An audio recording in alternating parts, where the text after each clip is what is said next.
नमस्कार, मी विद्या स्वागत करते आपले चॅनल देवताज कॉर्नरमध्ये। आजच्या व्हिडिओमधून आपण फुलं देवाला कोणती वाहायची आणि कोणती फुले ही वाहणे वर्जित आहे हे या व्हिडिओमधून आपण छोटीशी माहिती घेणार आहोत।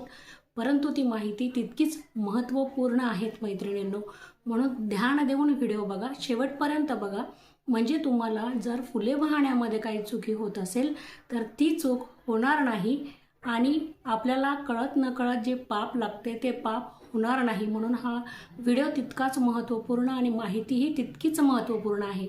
तर चला आपण व्हिडिओला सुरुवात करूयात। आता सर्वप्रथम आपण बघूयात की देवाला ही कोणत्या प्रकारची फुले वाहायला चालतात। तर बघा, देवाला ही फ्रेश फुले वाहायला चालतात, म्हणजे आपण जी झाडावरून तोडून आणतो आणि ती स्वच्छ असली पाहिजेत तशी फुले आणि सुगंधी फुले ही देवाला वाहायला चालतात। आता आपण कधीही कोणत्याही कळत नकळत कोणत्याही झाडांची फुले तोडतो आणि आपण बघा रस्त्याने चालता चालता बऱ्याच जणींना सवय असते की बऱ्याच जणांनाही सवय असते की फुले तोडायची आणि ती घरी आणून देवाला वाहायची, बरोबर ना? तर बघा, आता अशा वेळेस आपण हे चुकीचं आहे, कारण कोणती फुले ही वास नसलेली असतात। म्हणून जी सुगंधी नाही आहे फुले, जिला सुगंध नाही आहे ज्या फुलांना, ती फुले देवाला वाहिलेली अजिबात चालत नाही। हो, सुगंध असलेलीच फुले देवाला चालतात, सुगंध नसलेली फुले देवाला अजिबात चालत नाही। म्हणून तुम्ही रस्त्याने बघा, कधीही फुले जर किंवा आपण घरात जरी लावलेली असेल तर आपल्याला अशीच फुले झाडे लावायची आहेत की ज्यांना सुगंध आहेत आणि ती सुगंध असलेली फुले देवाला चालतात आणि आपण कळत नकळत कोणत्याही प्रकारचे फूल देवाला वाहून चालतो।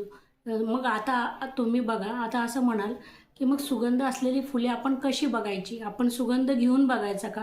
तर नाही मैत्रिणींनो, अशी चुकी अजिबात करायची नाही। बघा, फूल सुगंधी असेल तर तिचा तसाच सुगंध आपल्याला आपोआपच येतो, घ्यायची गरज नाही, कारण सुगंध घेतलेली फुले ही देवाला वाहणे वर्जित आहे हे तर सर्वांना माहितीच आहे।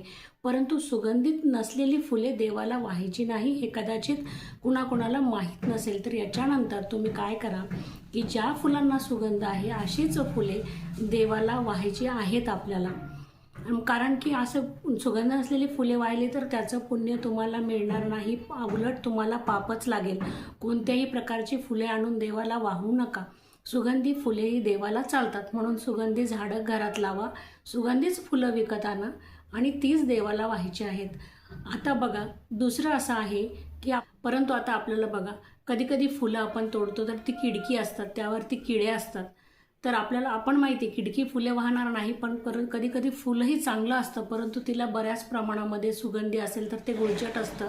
माहिती आहे तुम्हाला की त्याच्यामध्ये मध असतं, तर ती गुळचट असतं। तर अशा वेळेस तिला मुंग्या वगैरे किडे लागलेले असतात, तर मग आपण ती फुले बघून घ्यायची आहेत आणि तशी छोटे छोटे किडे त्याच्यात जर असेल किंवा मुंग्या असतील तर ते आपल्याला झटकून घ्यायचे आहेत, फुले धुवून घ्यायची नाही आहेत। आता तुम्ही म्हणाल की मग अशी फुले आपण धुतली तर चालेल, मग धुवून आपण देवाला वाहू, तर नाही।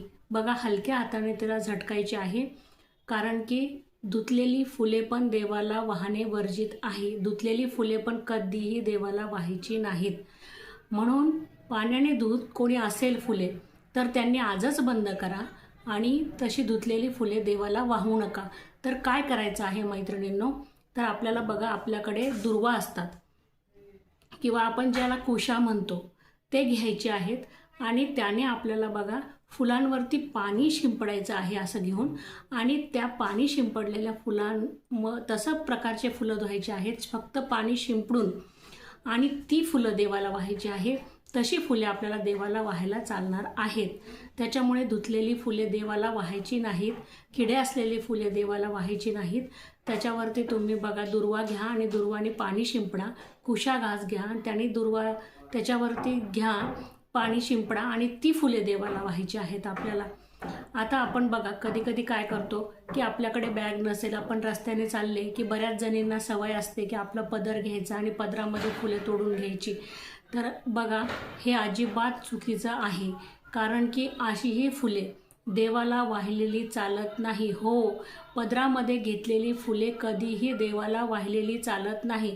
तर जर कोणी पदरामध्ये फुले तोडून आणत असेल किंवा घेत असेल किंवा याच्यानंतर चुकूनही घेणार नाहीत याची काळजी घ्या.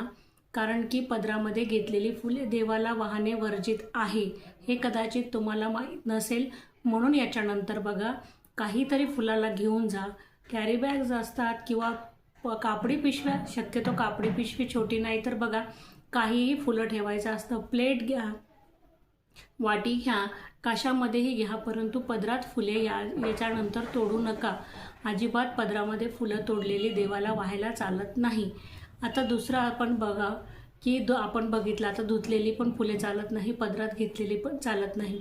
आता बघा, फुले जर वाहण्याची योग्य पद्धत जर देवाला कोणती असेल तर आपण बघा कधी कधी अशी घेतो आणि अशीच वाहतो, तर असे फूल घेतो तर नाही. तुम्ही लक्षात घ्या की ही अनामिका, ही मधली बोट आणि हा अंगठा, ह्या 2 बोटाने आपल्याला फुलं धरायची आहेत आणि ती देवाला आपल्याला वाहायची आहेत. पुन्हा एकदा बघा, आपल्याला मधलं बोट आणि हे अनामिका ज्याच्यामध्ये आपण अंगठी घालतो, बघा मधलं बोट आणि ज्याच्यामध्ये आपण अंगठी घालतो ती अनामिका आणि अंगठा, 3 बोटांमध्ये फूल धरायचं आहे आपल्याला आणि ते देवाला वाहायचं आहे. आणि बघा, आपल्याला उचलायचं कसं आहे, आता वाहायचं तर आपण बघितलेलं आहे की याप्रमाणे आपल्याला फूल वाहायचं आहे देवावर. आता उचलायचं कसं आहे, तर आपलं हे बोट जे आहे, हे बोट घ्या आणि तर्जनी आणि बघा हा अंगठा घ्या आणि ह्या अंगठ्याने आणि ह्या बोटाने आपल्याला फूल देवावरून उचलायचं आहे आणि बाजूला काढायचं आहे. ही योग्य पद्धत आहे फुले वाहण्याची आणि फुले देवावरून बाजूला काढण्याची. त्याच्यामुळे याच्यानंतर आपण अशीच फुले बाजूला काढायची आहे आणि ह्या पद्धतीनेच फुले वाहायची आहे. झाडांना फुले बघा आपली उभी येतात, म्हणून आपल्याला काय करायचं आहे की उभीच फुले देवाला वाहायची आहेत, आडवी फुले देवाला वाहायची नाही.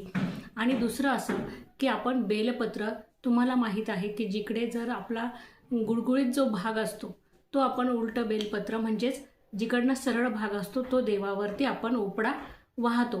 तर फक्त बेलपत्रच हे उपडं वाहायला चालतं. बाकीची जी आपण वेली असतात, जी आपल्याला देवाला आपण वाहतो, तुळस असो किंवा बघा दुर्वा असो किंवा आपण हरतालिकेला बघा बरीच पाने, अनेक प्रकारच्या झाडांची आपण पाने वाहतो. तर बेल सोडून बाकीच्या ज्या झाडांची पाने आहे ती आपल्याला जो उलटा भाग आहे तोच देवावर करायचा आहे आणि सरळ भाग हा वरती करायचा आहे. म्हणजे जो चिकनाहटवाला म्हणजे गुळगुळीत जो भाग असतो तो वरच्या साईडने करायचा आहे. आणि हे बघा असं हा गुळगुळीत भाग हा असा करायचा आहे आणि असा करायचा आहे आणि आपला जो ज्याला व्हेन्स असतात त्याला तो भाग खाली करायचा आहे आणि तसं देवावर आपल्याला वाहायचं आहे.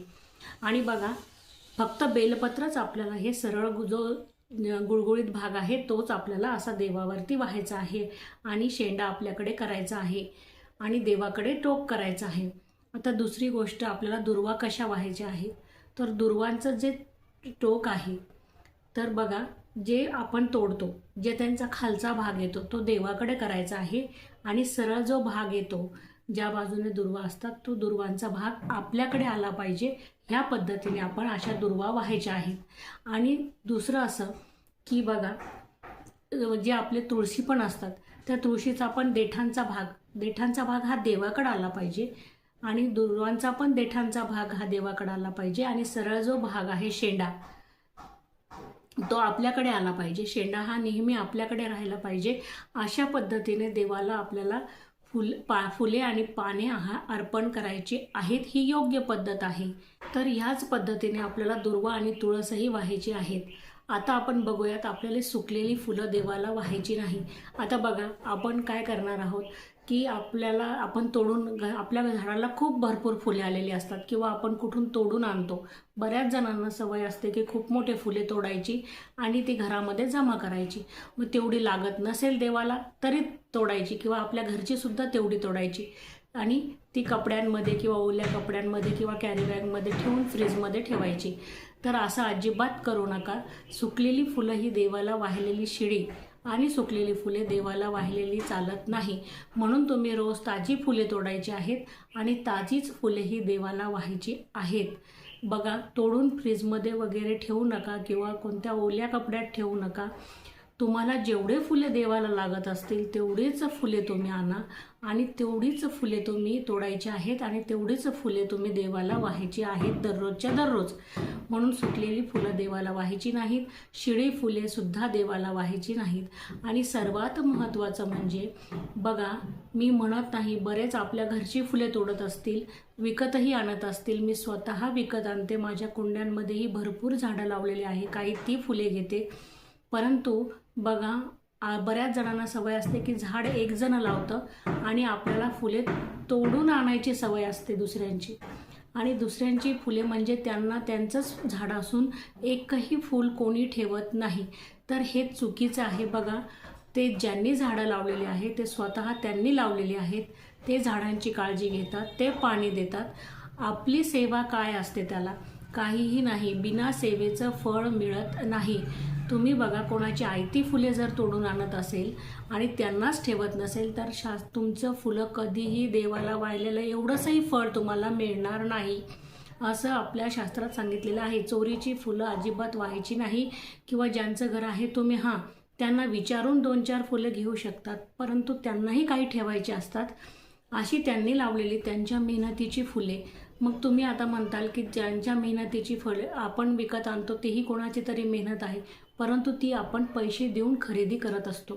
परंतु कोणाच्या तरी इथे न सांगता त्यांची सगळी फुले तोडून घेऊन जर तुम्ही देवाला वाहत असाल तर ते एकदम चुकीचं आहे. अजिबात अशी तोडलेली, त्यांचे कोणाच्याही इथून तोडून आणलेली फुले न विचारता ती फुले अजिबात देवाला वाहायला वर्जित अशी आहेत. अशी फुले अजिबात देवाला वाहायला चालत नाही, कारण की मेहनत आपली त्याच्यामध्ये काही नसते. बघा, त्याच्यापेक्षा तुम्ही काय करायचं आहे की आपली जशी आपण अभिषेक करतो म्हणजे स्नान घालतो देवाला आणि हळद कुंकू चंदन वगैरे आपण अष्टगंध लावतो, तर तशी पूजा करा. अगरबत्ती धूप दीप दाखवा. फक्त बघा, माझ्याकडे ज्या दिवशी फुले अवेलेबल नसेल मी फक्त देवाला स्नान घालते मैत्रिणींनो, आणि अक्षदा ज्या वाहते. आणि यांना देवांना हळदी कुंकू चालेल त्यांना हळदी कुंकू वाहते, ज्यांना अष्टगंध चालेल त्यांना अष्टगंध वाहते. बघा, आणि धूप दीप दाखवून पूजा करते. सरळ सरळ एकही फूल वाहत नाही. फुलं नसेल तर पूजा आपली देव स्वीकार करणार नाही, हे चुकीचं आहे. असं मनात सुद्धा आणू नका, कारण देव हा भक्तीचा भुकेला आहे, ना की काही त्याला देव तुम्ही वाहिलेलंच चाललं असं काहीही नाही. तुम्ही शक्यतो तुमच्या घरामध्ये असेल, विकत आणता येत असेल तर अशी फुले आणा आणि अशीच फुले वाहा. त्याच्यामुळे मनामध्ये काहीही शंका आणू नका. साधी मनातून तुम्ही मनाभावातून पूजा करा. बघा, तुम्हाला देव नक्की प्रसन्न होतो. असे काही नाही की कुठून फुले आणून आपण ती वाहिली पाहिजे. फुकटच्या फुलांचं कधीही पुण्य मिळत नाही. तुम्हाला बघा, व्हिडिओ हा माहितीपूर्ण होता. जर तुम्हाला माहिती आवडली असेल मैत्रिणींनो तर चॅनलला लाईक करा, सबस्क्राईब करायला अजिबात विसरू नका आणि कमेंटसुद्धा करा की व्हिडिओ कसा वाटला. नमस्कार.